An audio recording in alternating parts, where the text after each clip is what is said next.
Thanks for tuning in to Witch Wednesdays with Steph for a chat about a new witchcraft topic every Wednesday morning. Welcome back to Witch Wednesdays. I'm Steph, and you are listening to episode 103, Yule and the Pagan Origins of Christmas. Yay! And that's right, just like last week, Tara is here again, which I think we warned you about that last week. We were like, we will be back next week. Surprises.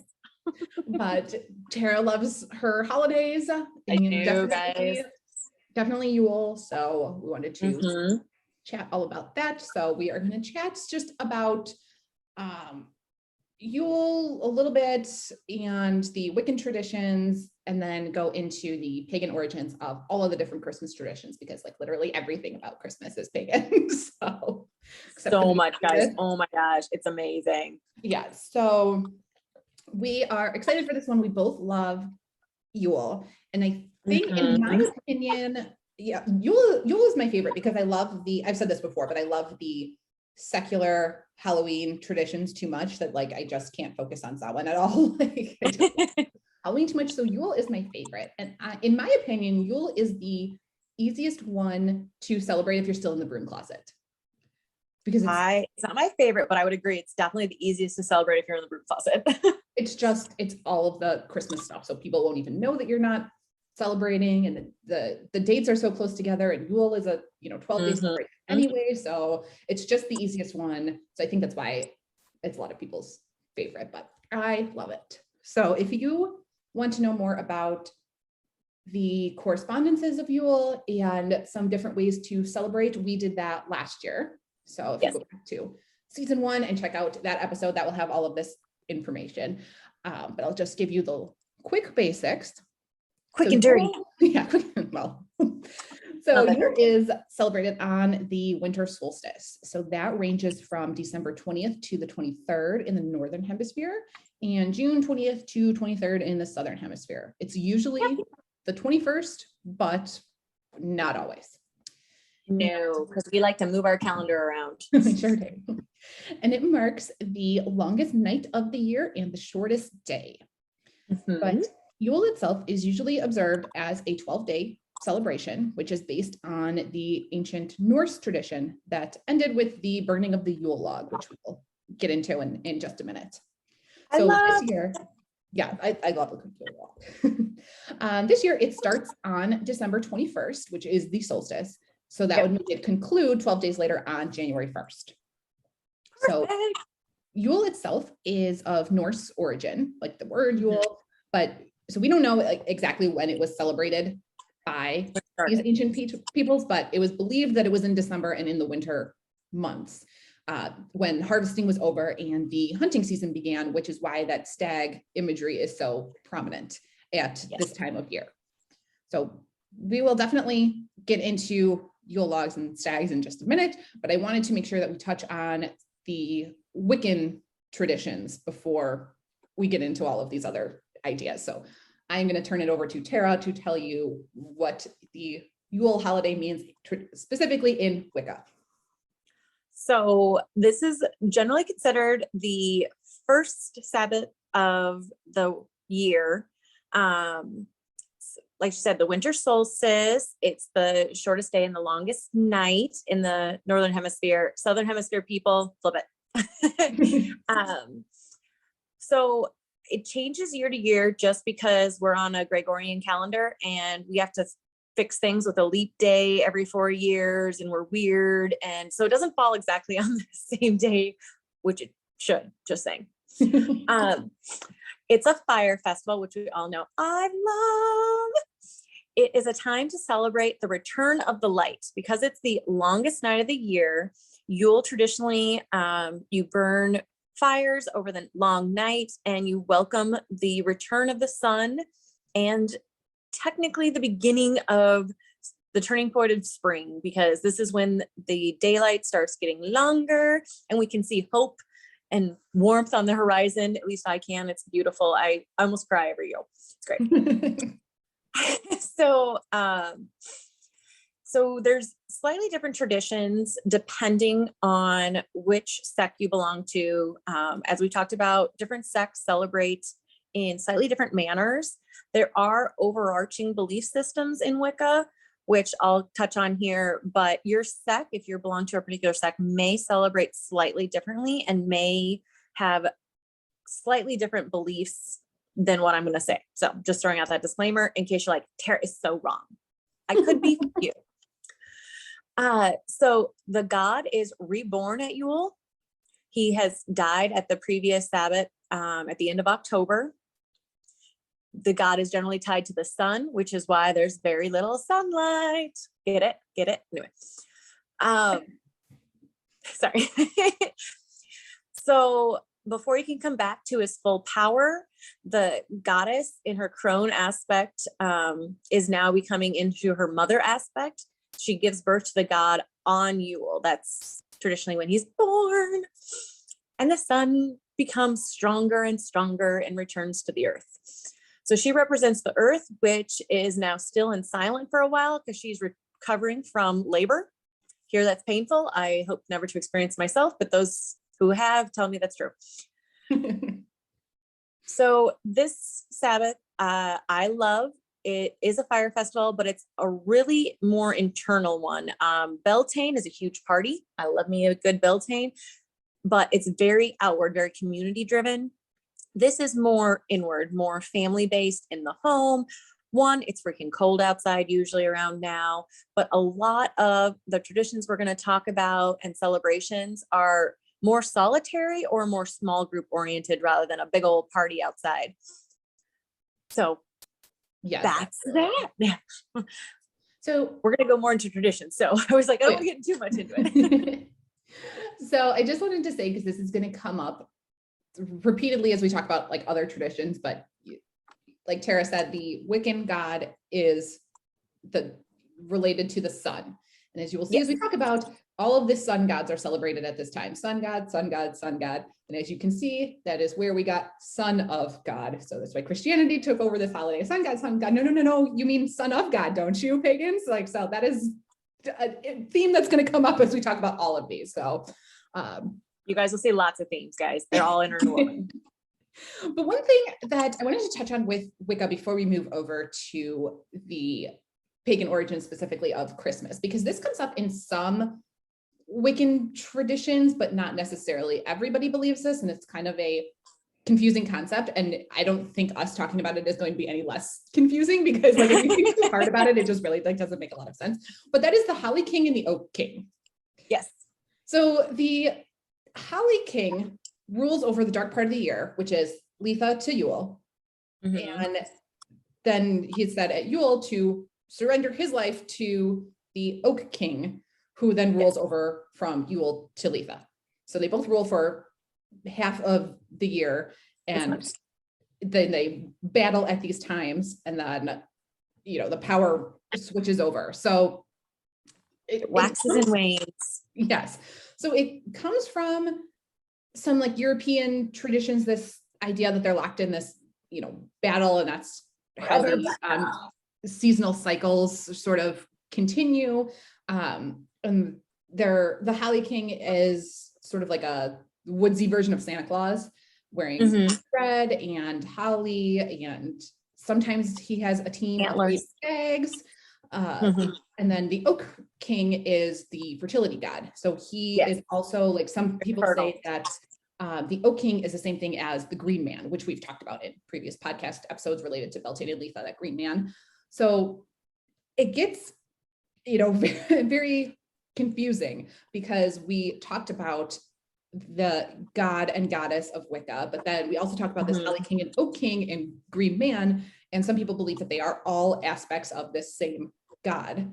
Yes. Then does it totally make sense that he dies? They're battling each other, and like one is born at this time. Like it just, so some Wiccan traditions don't even believe in or don't even recognize a Holly King and Oak King. It's just kind of like a story that comes from Celtic mythology, but we really don't know. And then when Wicca was introduced and being created, they just sort of all melded together.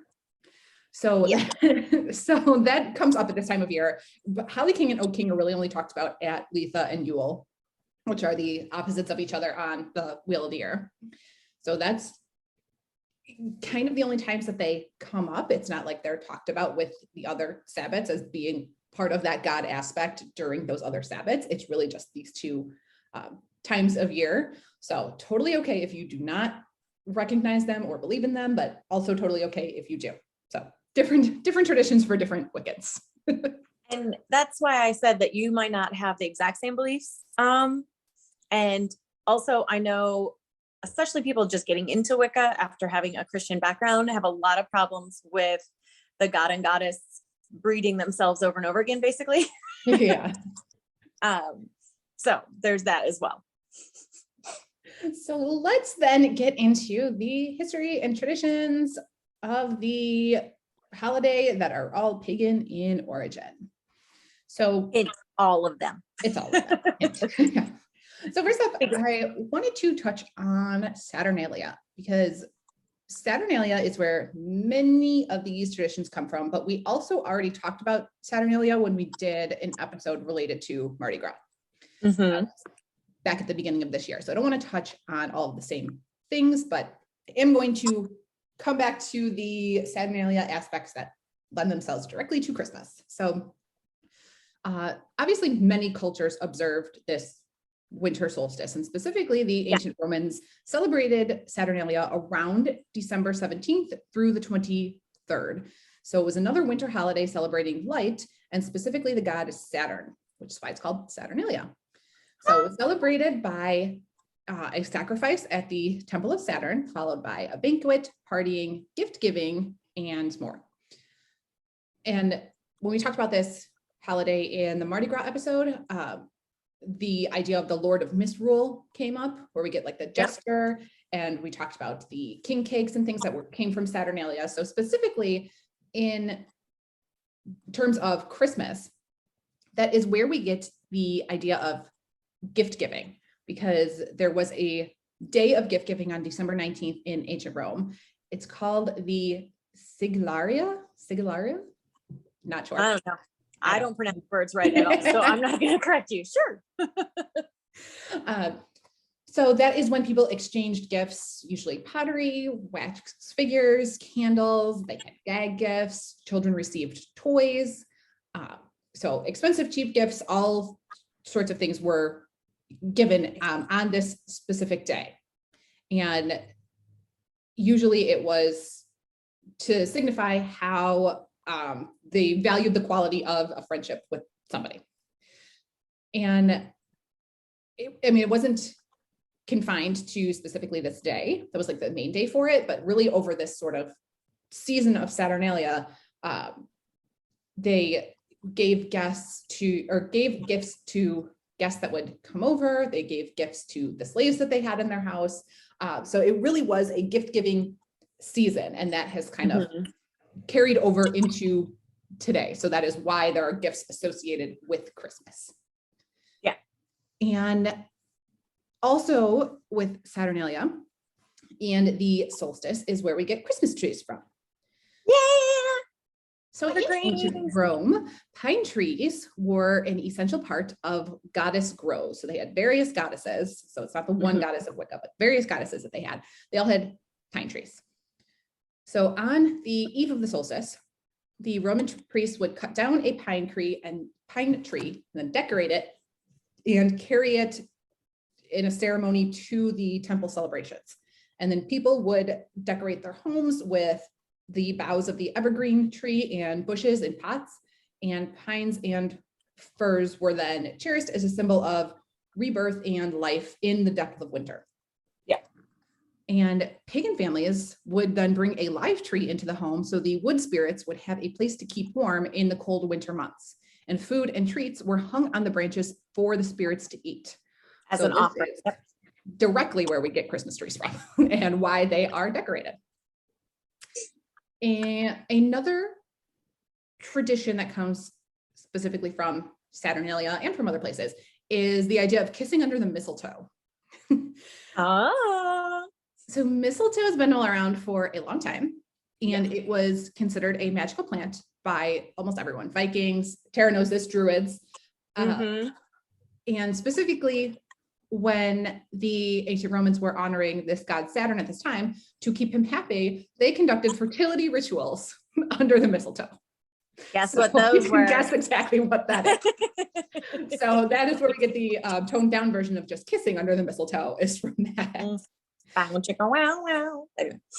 There's also a Norse tradition where warriors from opposing tribes would meet under the mistletoe to lay down their arms. So it's definitely a plant of peace and reconciliation. And also in Norse mythology, mistletoe is associated with Freya, the goddess of love.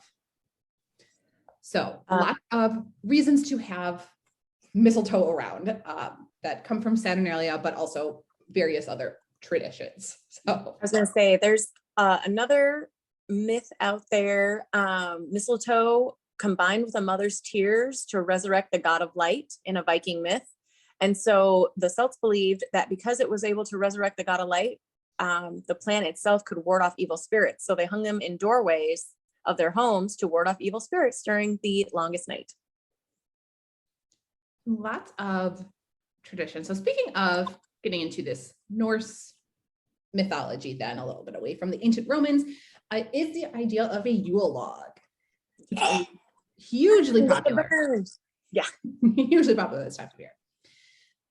So for this specific holiday of Yule that began in Norway, on the night of the winter solstice, it was very common to hoist a giant log onto the hearth to celebrate the return of the sun, because the Norse believed that the sun was a giant wheel of fire, which rolled away from the earth and then began rolling back again on the winter solstice. Yep. And as then Christianity spread through Europe, it became part of Christmas Eve festivities. So the master of the house, usually the father, would sprinkle the log with mead, oil, or salt. And then once it was burned in the hearth of the home, the ashes were scattered about the house to protect the family from hostile spirits. So Yule logs have continued into today. It's one of the most popular Yule traditions, but a lot of people do Yule logs. Yeah, I do Yule logs. Bring in, an actual log, have that in the middle of their table, and instead of burning it in a fireplace, they put candles on it and decorate it. But a lot of people just make it out of chocolate. So in the Celtic tradition, you were supposed to keep the Yule log burning for 12 days. So they would have an entire tree in the house, and the family would take turns pushing it further and further into the fire. They would also anoint it with mead or wine and such. If you let it burn out, it was bad luck. But I love a good Yule log, both the cake kind and the let's burn it kind. I use both during my celebration. I love the cake kind. How fun is that? You can do so many flavors now. My friend Amanda and I did one, and it was a spiced cake with it was a buttercream frosting, and we made it brown, and we tried to make it look like a log. Hint, it did not turn out looking like a log, but it was delicious. That's all that matters. It was so good, but it did not look great. Another Norse tradition that holds strong to today is the straw goat. It's called the Yule Norse goat. And this is a popular figure in the Nordic region this time of year. And it comes in the form of ornaments and holiday decor, but there's also a giant effigy in Gale, Sweden. I will link this in the show notes so you can look at it, but it's a giant metal frame in the shape of a goat that is covered in straw. And of course, people try to burn it down every year. And they're usually successful because it's made of straw. So of course it's going to go up in flames. So why a goat? It may come from Thor's mythology in the Norse tradition, because he had a chariot that was pulled by two large goats, immortal magic goats, of course, because Thor would butcher and eat the goats, and then they would come back the next day. So there was nothing really dies. Right. There was also a ancient tradition called the Yule Sacrifice. And in this tradition, a man would dress in goat skins and carry a goat head that would then be symbolically killed and brought back to life the next day, fitting with both Thor's mythology and the idea of rebirth during the solstice. And Christians, of course, proclaimed this goat as a demon, but he's lost the negative story over time. And so now he's seen as a benevolent symbol of Christmas time. And in the Nordic region, he's seen as pulling Santa's gifts around rather than a reindeer. Take that, world. So moving from the Norse tradition into European folklore is my absolute favorite figure from Christmas, and that's Krampus. I knew you were going to bring him up. I love Krampus. So Krampus is a monster from Central European folklore, and he's depicted as half demon, half goat.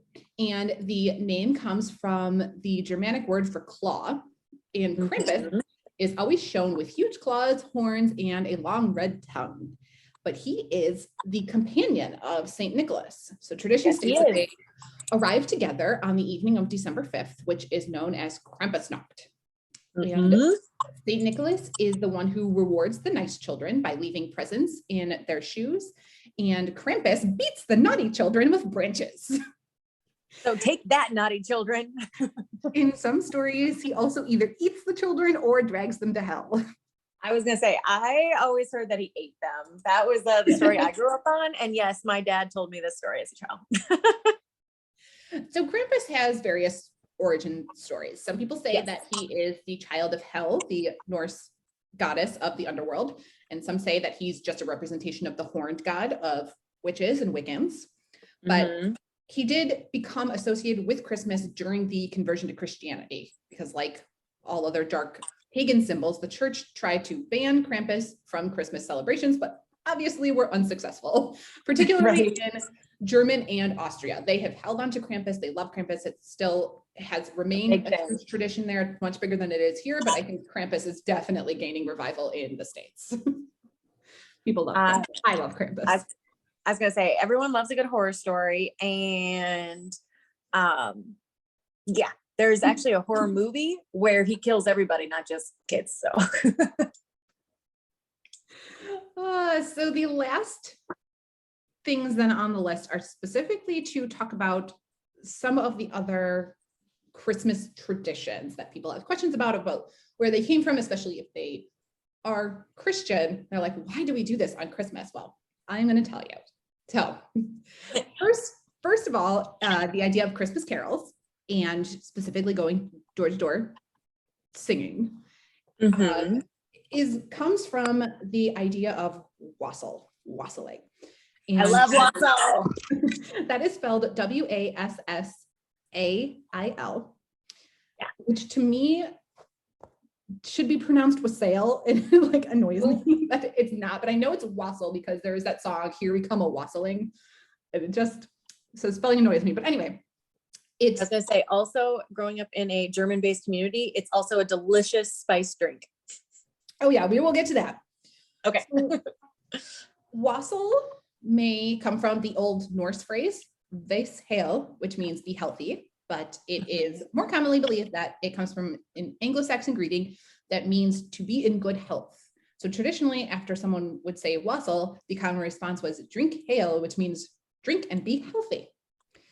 So while it can mean, this act of toasting, it can also represent specifically the beverage that was drank during the toast. So that is what Kara is talking about. It's being specifically the holiday beverage. There's like a lot of versions of this. If you want the recipe for one specifically, that's over on Patreon. But there is, the oldest version I think was called Ren wine, which is a spiced wine. It's spiced wine, yep. There's another version called Lamb's Wool that is mentioned by Shakespeare in A Midsummer Night's Dream. And that involves dark beer that's whipped into a frothy texture, and then crab apples are floated on top. That does not sound appetizing to me. I like the spiced wine. Yeah, I don't know that I would drink crab apple beer, but some people prefer that version. So traditionally they were served in a bowl and not a glass. And often people would dip their bread into the bowl or float toasted bread on top of the drink, which is exactly where the word toast comes from when you say you're going to give a toast at someone's wedding or something like that. Toast was floated on top of the drink. So beyond the drink and the toasting and the phrase, it is also a verb. It is, you guys. So it covers everything. So like I said in the song, to go wassailing is a tradition that has pagan origins. So the production of hard cider was and still is very essential to the western region of England. Yep. So it is important for them to toast the health of their cider apple trees. So every year, people in this region go out to the orchards with their drinks to sing to the spirits of the apple trees, and that's called wassailing. And the purpose is to wake up the trees, scare away any evil spirits. They place cider-soaked bread on the branches to ward off evil spirits, and they also need to honor the spirit called the apple tree man, who is that is the name for the oldest tree in the orchard. So it's believed that as long as he's healthy, all the other trees will be healthy and fertile and give their apples. So you have to give extra attention to the oldest tree in the orchard by pouring cider at the roots. And then again, there's a lot of horror movies about also sacrificing people to the oldest tree in the orchard to bring about a bountiful harvest and wealth for the community. Yep, very true.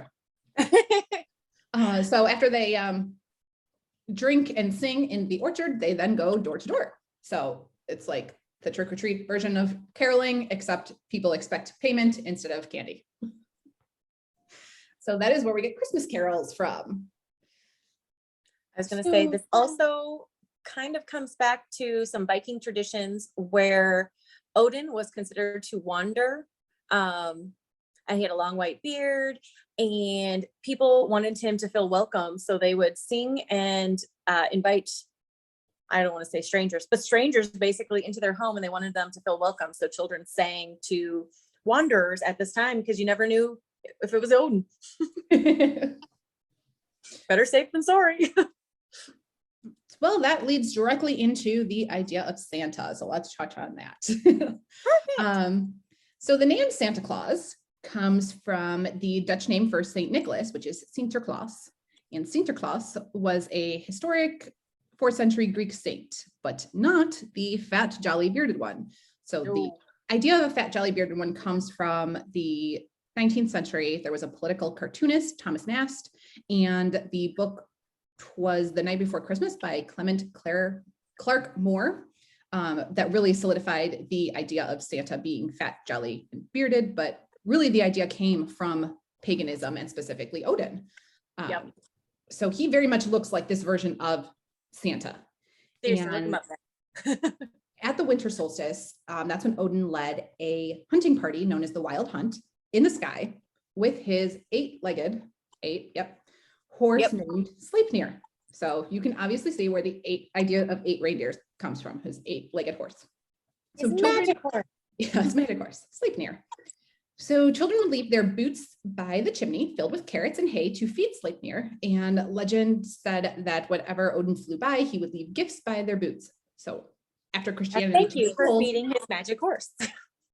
After Christianity took hold, this practice of gift giving in shoes was adopted by St. Nicholas, and children would leave their shoes on the windowsill or bedroom door for the saint to reward them with little trinkets in their shoes. And that is still a popular tradition, which I know because we did it in my Catholic school growing up.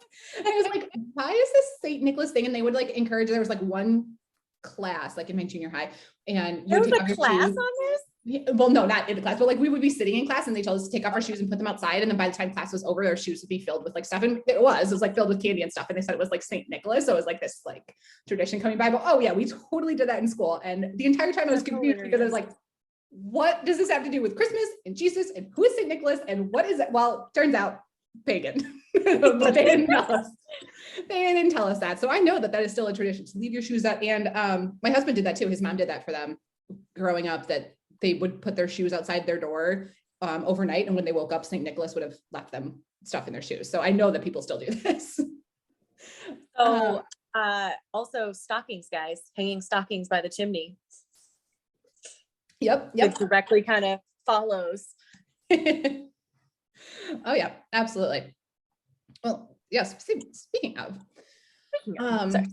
that might come from, I say might because we don't technically know how all of these evolved over the years. We just have good examples from historians. So the idea of this, and specifically the red and white costume of Santa, because that is not what Odin is dressed in. So the red and white costume, derives probably from a Slavic deity known as Father Winter. And specifically, those colors match his hallucinogenic mushrooms. So the mushroom was integral to both pagan civilizations and early Christianity. So during midwinter in Siberian villages, the local shaman would collect these mushrooms, which, by the way, happened to grow beneath pine trees. So he would gather them in a large sack for everyone in the community, and then he would deliver them to each house. And since the snow would be really high at this time in Siberia, it's unlikely that he would have been able to enter through the door, and instead he would have probably had to climb through the smoke hole of the hut, which looks a lot like a chimney. Like a chimney. Probably where the origin of Santa entering through a chimney came from. And the villagers would then put the mushrooms in a sock and hang them by the fireplace so they would dry out. See, stockings. See, So guys, once it all comes back around. Once dried, the family would eat the mushrooms on the winter solstice, which obviously would induce it in an altered mind state because they're hallucinogenic mushrooms. It brought on a good time, a party for all. And these mushrooms are also regularly consumed by the reindeer in Siberia because reindeer are a real animal. They're not mythological. There are reindeer in Siberia. The flying ones are mythological, guys. If you see a flying reindeer, think you're probably on the hallucinogenic mushrooms. And so were the reindeer. So that's where the idea of flying reindeer came from. And still today in Siberia, shamans wear red and white in a pattern that looks very much like the mushroom, which may be the inspiration for Santa's suit. So literally everything about Santa in all these Christmas traditions is pagan in origin. It's so much fun to go through all of these. I love telling people these things at Christmas, especially all my Christian friends. They're like, stockings. I'm like, well, actually, let me tell you about these magic mushrooms. Let me tell you. And then specifically, I think a lot of people know this, but the last thing that I wanted to touch on, just in case you didn't know, is why Christmas is celebrated on December 25th. Yes. So in the Bible, there is no specific date given for the birth of Jesus, but we know that he was not born in the winter months because at the time of his birth, Mary and Joseph were traveling for the Roman census. So that's why he was born in the manger and they weren't at home because they were traveling. And it specifically says for the Roman census, and that did not incur in midwinter. They did not. Travel difficulties in ancient Rome. So why then, if we know and we're so sure that the census was in spring, summer, why on earth is December 25th considered the date of his birth? Obviously. They wanted to celebrate his half birthday. Pagan traditions. It clearly lines up with the winter solstice and all of its traditions that we just talked about. And when the church was trying to convert people in the beginning, it made the most sense to stick with or near the dates that they were already celebrating, because it's incredibly hard to get people to give up the fun things that they loved for so long. Yeah. So like the idea of Saturnalia in Rome lining up with the idea of the solstice, it's pretty close to December 25th and they were already celebrating, but it's not exactly the 25th. So why 25? Nope. Is because of another Roman god, the sun god, son of God, the sun god Mithras. And Mithras was likely a Persian god, Mitra, that was later adopted and transformed by the Roman soldiers because we're all just, stealing gods and traditions from everybody else. In the night. So your tradition and your tradition and your tradition. Right? So Mithras was very popular with these Roman soldiers and widely adopted among Romans in general. He was one of the most popular deities that was celebrated at the time when Christianity was first trying to get converts and gain a foothold. And specifically, this Roman god Mithras was celebrated on his birthday, December 25th. So that is where that exact date comes from, is the birth of the sun god Mithras, which Christianity then took over as being the birth of the son of God, Jesus. That is where you get December 25th from. I feel like that story is a little more commonly known or widely known than some of the other ones, but now you know exactly why Christians celebrate the birth of Jesus on December 25th, why there is Santa and 8 reindeer and stockings and red and white and presents and caroling. And caroling, yes. Now you know and where making out under the mistletoe. all of these traditions come from. I know there are so many, and there are even more traditions. Tara and I were just talking about this before we started recording, that next year I'm still going to have holiday related episodes. Tara will appear on a few. She'll be here. It was supposed to be a secret. Surprise. I'm not telling you which ones. There you go.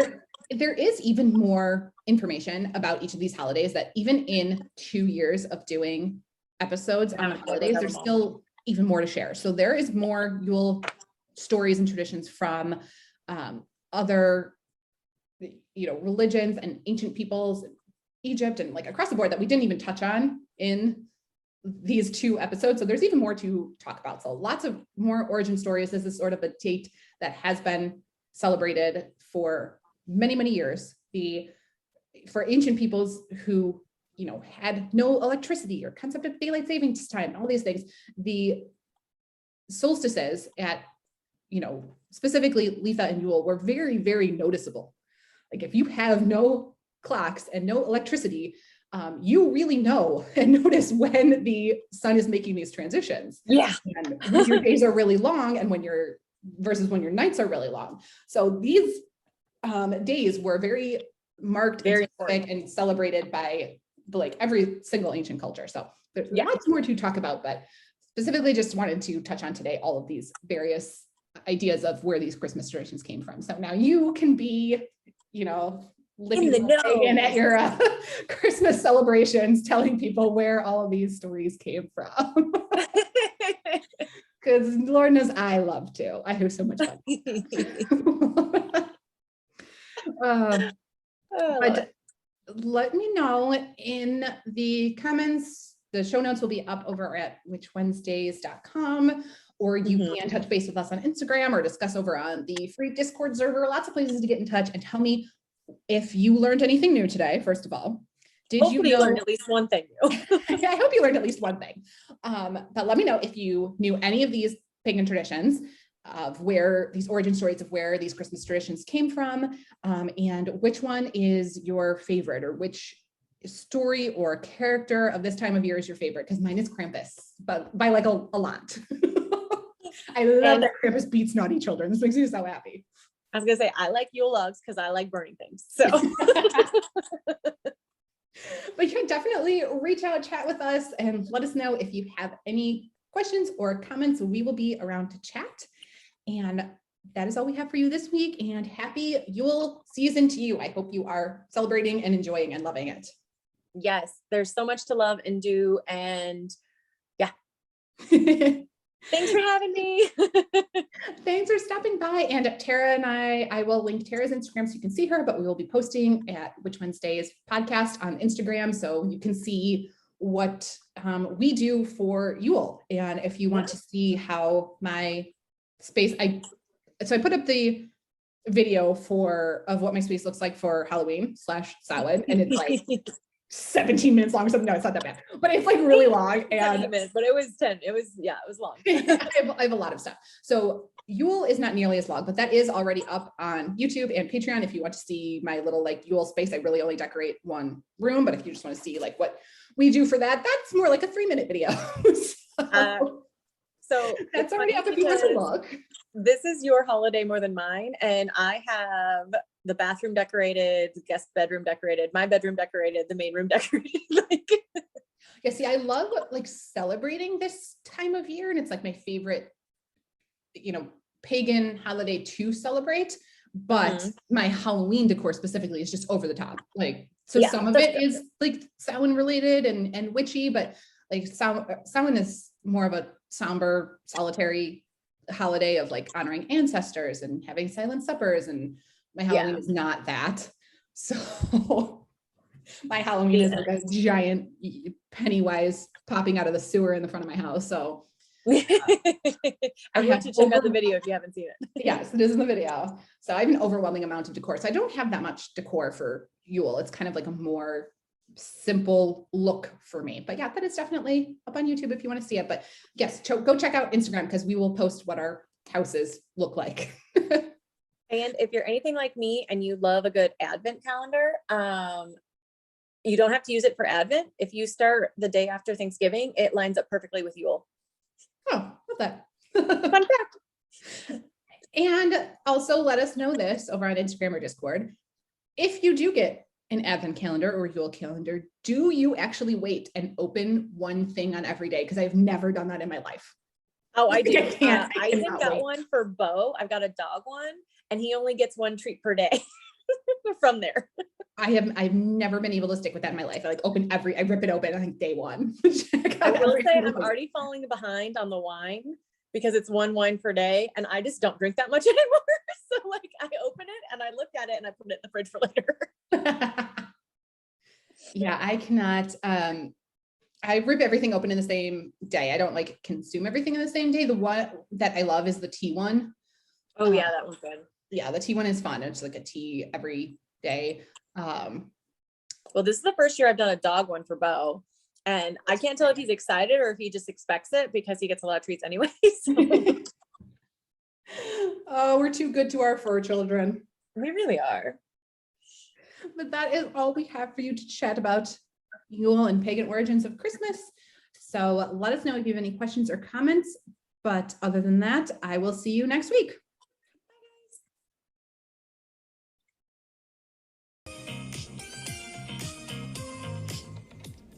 Need even more witchcraft?